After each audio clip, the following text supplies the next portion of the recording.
Avec la journée de 8 heures, un premier pas est fait dans le sens de la réduction de la durée du travail. La deuxième avancée majeure consiste alors à limiter la durée hebdomadaire du travail. La journée a beau être limitée à 8 heures, on continue à travailler beaucoup car la semaine de travail compte alors 6 jours. Seul le repos dominical est obligatoire, c'est-à-dire que la plupart des ouvriers travaillent près de 48 heures par semaine. Une petite diminution s'amorce avec la crise économique qui touche la France pendant les années 30. La durée hebdomadaire passe alors en moyenne à 44 heures. En 1936, les élections législatives sont remportées par le Front populaire. Un gouvernement socialiste dirigé par Léon Blum s'installe au pouvoir.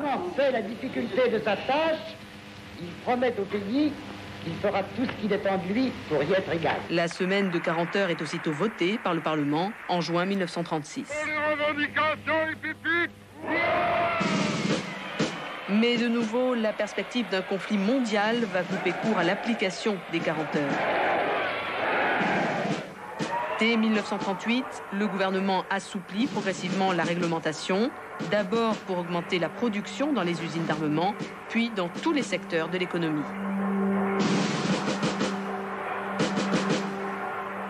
Une fois la Seconde Guerre mondiale terminée, la limite officielle des 40 heures de travail par semaine n'est plus totalement d'actualité. Au contraire, pour parer aux urgences de la reconstruction du pays, on autorise les heures supplémentaires. Lorsque s'achève la Seconde Guerre mondiale, la France dévastée a besoin de se retrousser les manches. La limite des 40 heures par semaine est théoriquement maintenue, mais une loi votée en 1945 autorise les patrons à recourir aux heures supplémentaires au-delà des 40 heures. Le système est très peu contraignant, puisque la seule limite à ne pas dépasser est de 20 heures supplémentaires par semaine, soit une semaine de 60 heures.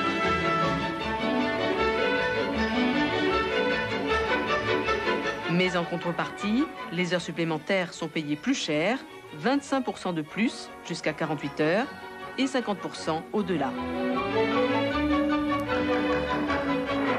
C'est ce qui explique que jusqu'à la fin des années 60, la durée hebdomadaire du travail se maintient à un niveau assez élevé, autour de 44 heures. À l'époque, les salariés acceptent sans rechigner les heures supplémentaires pour augmenter leur pouvoir d'achat. Les patrons n'hésitent pas à payer plus cher quelques heures en plus pour satisfaire une commande.